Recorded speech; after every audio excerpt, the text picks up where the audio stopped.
front page 3D echo assessment of the right ventricle, and 4 papers are in this journal, all talking about how to analyze the right ventricle with 3D echo.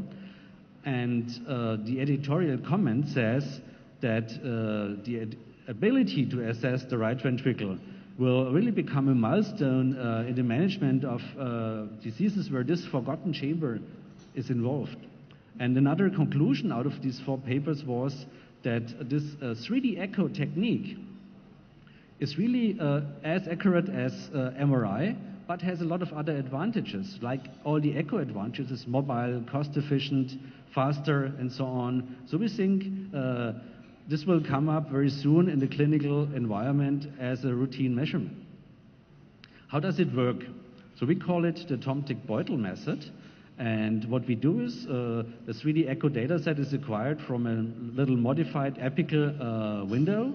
And then within this 3D echo data set, the software is automatically generating these 3 reference planes, like a sagittal plane, a coronal plane, and a 4-chamber plane. And based on this initialization and some drawn contours in these 3 planes, the software is then generating this, the Beutel of the right ventricle not only in a static way, but in a dynamic way. And you see the result here. It's beating in a dynamic way. And then we automatically have not only the volumes over time, we have the right ventricular ejection fraction in a very precise way. Again, you've seen this is possible with 3D echo. This is an example where the same technique can be used for a cardiac MRI data set, as seen here, or then with a cardiac CT data set in the future. Again here, same methodology for different modalities, 3D echo, MRI, and CT being all 3D modalities right now, and then combining the 3D advantages with one functionality here. So let me conclude with a short future outlook, what we can do with some new quantitative tools. And let me come back to speckle tracking. We have seen the speckle tracking before for the myocardium, but we can use the speckle tracking to track intracavity flow, as the flow is a kind of vortex in the cavity. Let me just show you one example here.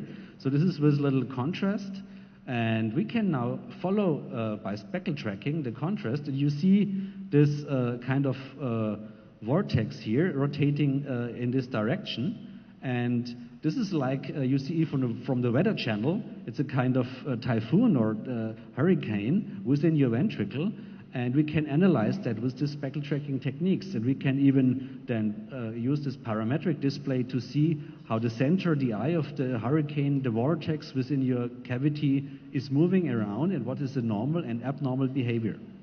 But what could be a potential clinical impact of that? Let me show you one.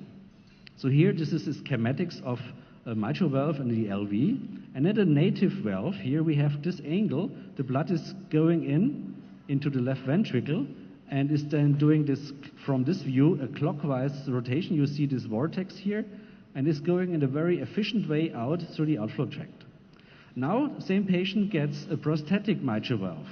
So what happens if the cardiac surgeon is not really taking care of how to put the prosthetic valve in? There is a slight change in the mitral ring angle.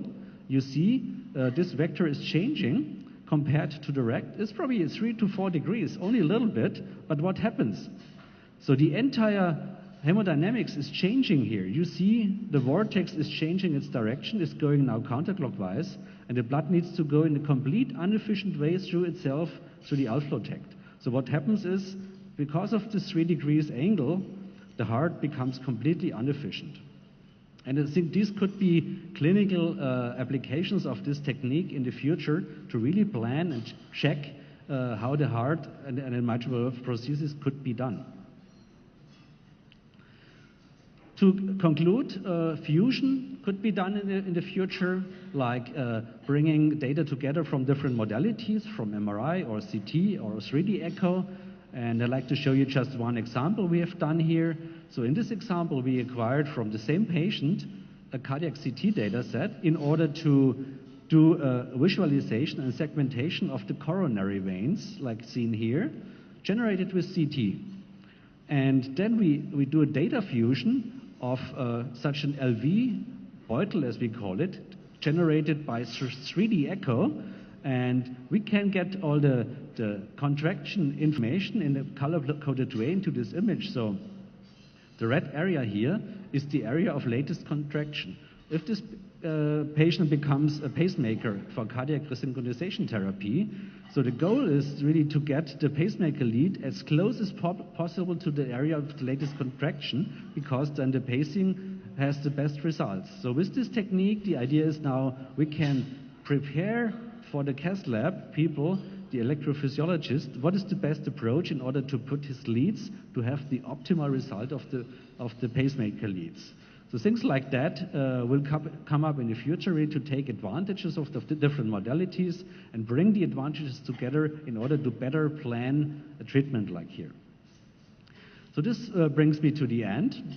I'd like to thank you for your attention and the organizers again for this beautiful congress here at the Philippines. Thank you.